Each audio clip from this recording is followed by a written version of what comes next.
In a lot of ways, it's the end of an era with Game Informer being shut down.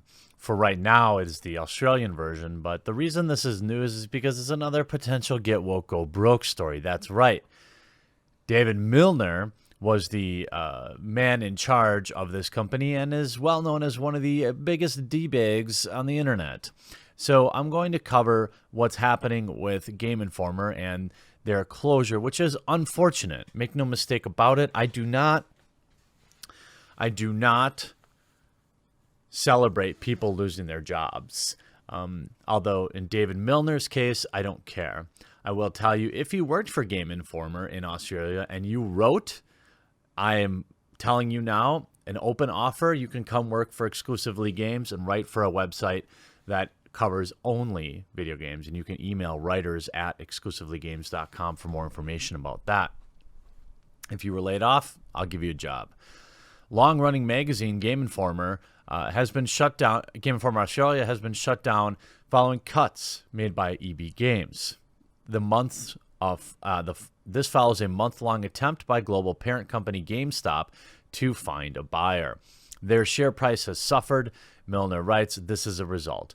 The American version of Game Informer will now be sold in Australian EB Games instead. In light of closure of the local publication, Game Informer Australia published 113 issues since its launch in 2009. The magazine sold through EB Games stores in Australia, and in spite of its closure, quote, still sold well. Over the past year, readership was up 19% over the last year, adds Milner. Recent ad sales, however, did not really reflect this. Well, of course, people don't buy ads from, well, we'll go on. EB Games, parent company, GameStop recently announced its lowest drop in stock value since 2004. Its four-quarter report, GameStop reported that new hardware sales decreased 10%, software 7.8 or 8%, pre-owned sales down 21%, accessories, digital sales, and collectible sales all increased. The company saw fourth quarter net income loss of $187 million in the quarter.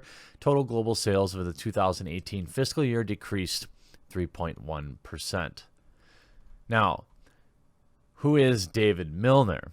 Well, let's go through his announcement. I have some news. By the way, looks to be a father, so hopefully he finds more work soon. Today is my last day as editor of Game Informer Australia. It was not my decision. The owner of the magazine, EB Games, is making cuts because global parent company GameStop recently failed to find a buyer after months on the market. For the record, Game Informer still sold well. I doubt it. Comparatively, the American version of the magazine will be sold here instead. It's a great magazine filled with the work of fantastic journalists, and I'd urge people to continue supporting it. This decision has nothing to do with the U.S. Game Informer team. That group has never made me feel any less than part of the family. This is a good letter. Game Informer has been a huge part of my life for the past 6 years. 8 if you include my time as a staff writer under Chris Stead's editorship. When I look back on 113 issues, 68 of which I helmed, more than anything, I'm proud, amongst fun stuff, proud of the long-form journalism and the tough issues covered: exploitative labor practices, the push for unionization, classification reform, our mismanaged NBN for profit game schools selling unrealistic dream, and yes, I'm proud of the journalism awards I won doing this. I mean, getting an award for games journalism is kind of a self-own, but that's nonetheless. Who is Dave Milner? Well, if we look at some of what he said, oh man, I seem to have upset the anime kids again for saying harassment campaigns are bad. I didn't notice I was polishing my journalism awards. Anyway, enjoy playing a crappy game to own the journalists. And he shows his game journalism awards, which is, given to him by other game journalists. And you say, can't believe how many gooby gubbers were outside their pods today. This is a guy, for the better part of his career has been on the wrong side of the gaming community. He has one of a now famous Battlefield thread about Battlefield 5. Battlefield is abandoned historical accuracy for political correctness. It's not like it's like it's not even about history anymore. With female soldiers, Battlefield is abandoning realism.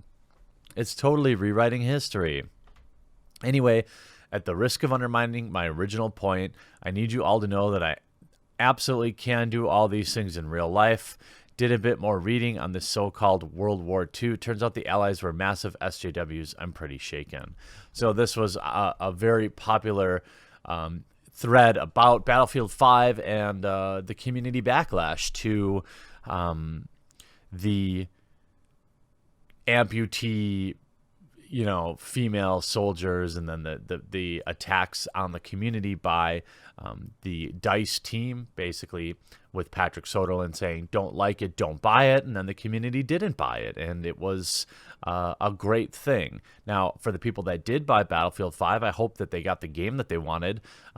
Maybe by now they've completed what they sold you for $60, but that's neither here nor there.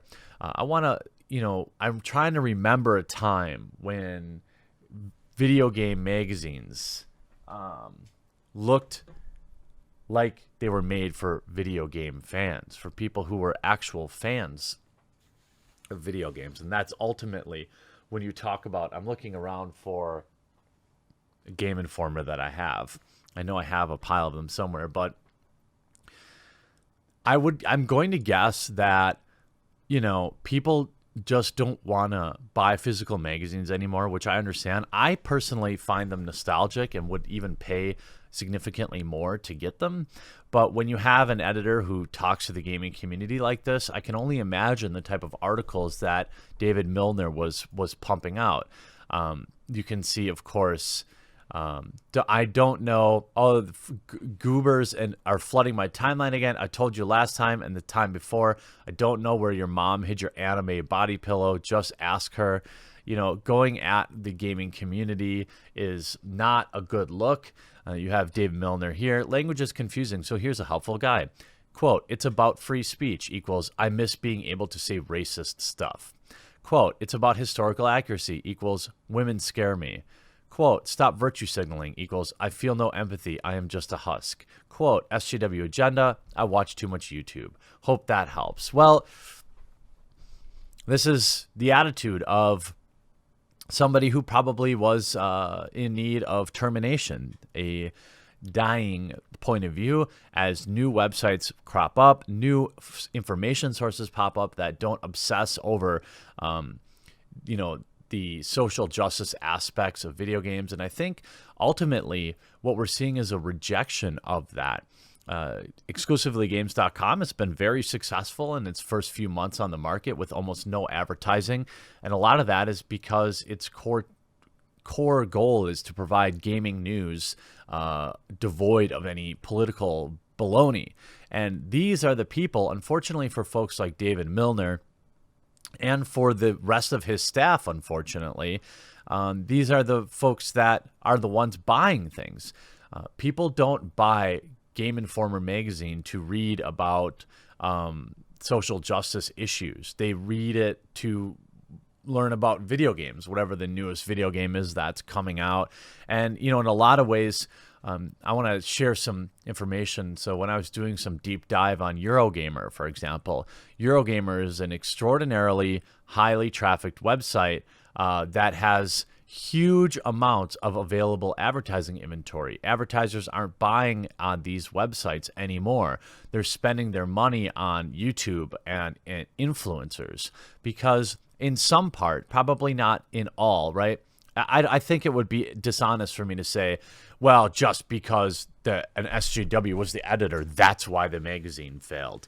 I mean, I think that people are choosing different places to get their news, whether it be podcasts or whether it be YouTube videos. Did having an editor who clearly has a problem with gamers and gaming culture help? Obviously not. Did having articles about social justice issues sell copies? No. Social justice people, SJWs, don't buy these things. They don't go to a game store and buy Game Informer. That's not what SJWs spend their money on. They spend it on $8 coffees and $2,000 iPhones to take pictures of that coffee while they're drinking it on the back porch of their parents' house in their 30s. These are people that don't really understand core gaming culture, which is a real reason that a lot of these sites went by the way of the dodo. If you look at even a site like Escapist, I have inside information. I've talked to ownership there and people high up there. They are purposely making a change to start covering more gaming related issues and trying to stay away from the more divisive issues and the politics. I'm not saying people shouldn't be able to discuss political issues. I think that they should. It's just that using video games as your Trojan horse is getting old. People are sick of it. People aren't reading it. And it's actually definitely hurting outlets. Like, look, Kotaku does excellent reporting when they do reporting. For example, Jason Schreier's released 2 excellent pieces in the last 30 days alone.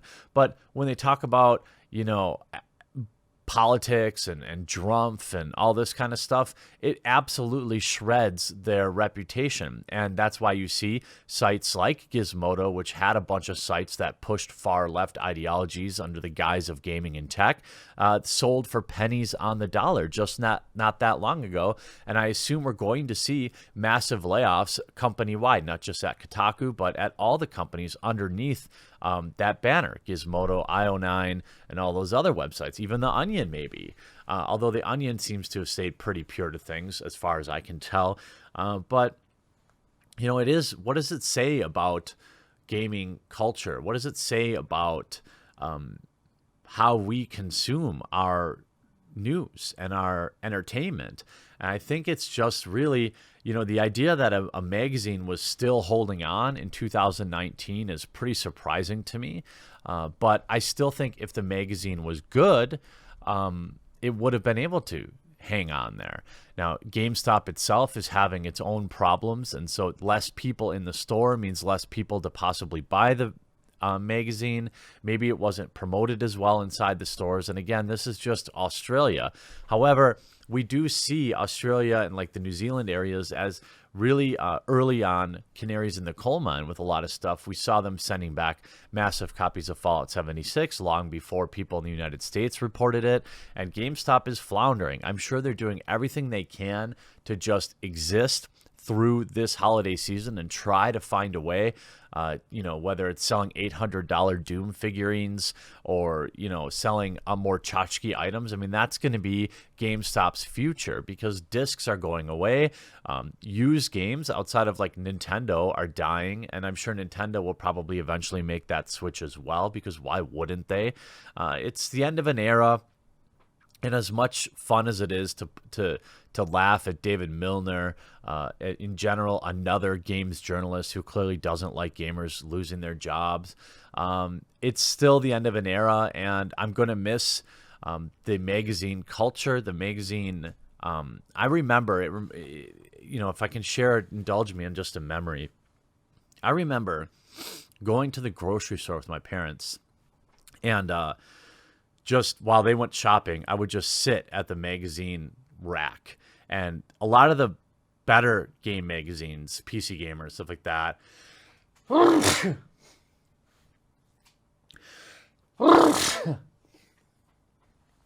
Excuse me, I had to sneeze there. A lot of the better magazines would be sealed up. But at one time, I remember maybe 20 different video games themed magazines, whether it was Nintendo Power, Game Informer, even back, not just video games, but you had Inquest magazine, Scry magazine. It was awesome. You'd buy as many as you could. You could buy 1 or 2 of them because, you weren't spending $40, $50 a week on magazines. At least I wasn't as a kid. But it was fun to look at all the titles and get excited about the new releases. And that's something that games journalism has lost. Now they're always griping about gamers and how this game's not inclusive and how this game doesn't have the right accessibility features and how this game doesn't say enough about the current political climate.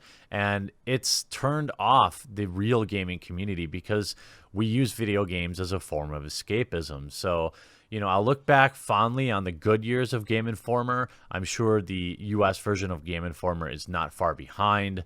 And I wish all the writers, if you wrote good stuff for Game Informer Australia, I'd love to have you at Exclusively Games, David Milner excluded.